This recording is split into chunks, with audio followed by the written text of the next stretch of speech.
How do you react when you hear someone walking in your living room at midnight?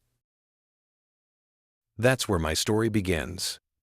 I was drifting into sleep when my phone buzzed. A text from my neighbor, "Don't go downstairs, stay in your room." My whole chest tightened. The message hung in the dark like a warning whispered through the walls. I typed back, "Why?" No answer. Then I heard it. Slow, steady footsteps brushing across the wooden floor of my living room. I knew that sound, too familiar. But I was supposed to be alone. I eased out of bed, my feet hitting the cold floor. I cracked my bedroom door just enough for the hallway light to spill in. The footsteps stopped.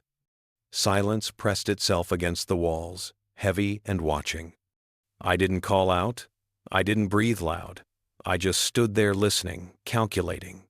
Because if someone was inside my house, I needed to know who and why. Morning showed up pretending to bring safety with it. But when I walked downstairs, my wife, Madison, was already in the kitchen, stirring sugar into her coffee, like she'd slept through a quiet, normal night. "Morning," she said, smiling. I studied her face, calm, rested, too smooth. Then I smelled something out of place, men's cologne, sharp and unfamiliar, hanging faintly in the air near the stairs. Not mine. Not hers. That smell wasn't from our home. Her phone buzzed on the counter once, then twice face down. She didn't even glance at it. When she walked into the other room, I flipped it over. A name I didn't recognize. 3 messages, short, intimate. I set her phone back exactly how it was seconds before she returned. I sipped the coffee she handed me, watching that smile curve around secrets. That night, when she finally fell asleep, I opened her phone and started scrolling. Words that weren't meant for me. Words that should have belonged to us. And then I found the message that froze everything. "Last night felt dangerous. He almost heard me." The footsteps.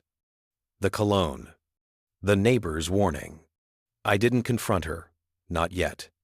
I gathered, observed, mapped out every lie she thought she'd buried. Patterns showed themselves fast, the same excuses, the same late hours, always guarding her phone. I copied numbers, ran them quietly at work. One belonged to a man living 2 streets over, married, 2 kids. I drove by his place once, just to confirm what I already felt in my bones. Her car sat tucked between 2 hedges, hidden, but not enough. And our daughter. She had his eyes. I'd always ignored that truth sitting in plain sight. I ordered a DNA kit. Not for me, for her. For the truth, she'd never volunteer. Days turned into brittle nights. I lay beside Madison while she slept, facing away from me. But I'd split into 2 men, the husband she believed she controlled, and the one quietly loading every bullet of truth. The envelope came on a Tuesday, thin, final.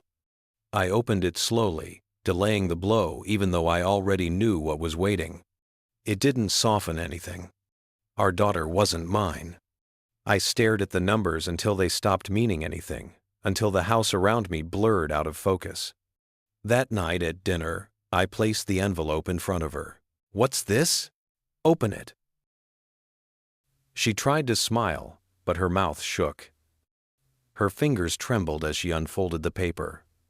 And then her face collapsed. You did a test?"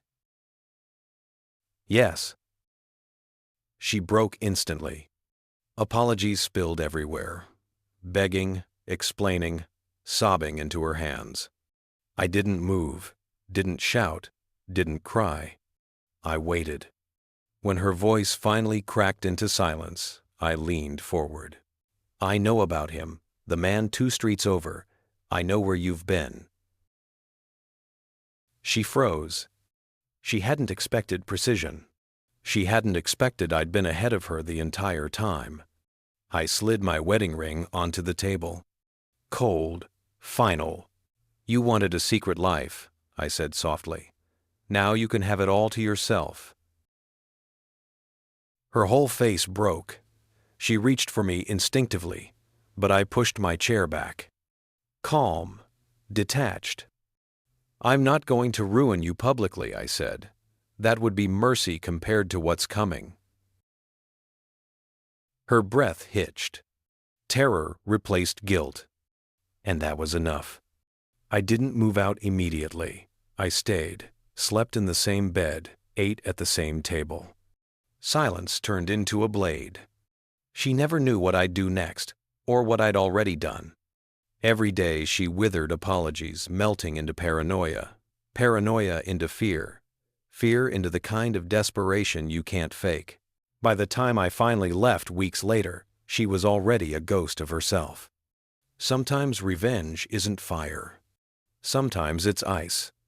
And I froze her world one quiet day at a time.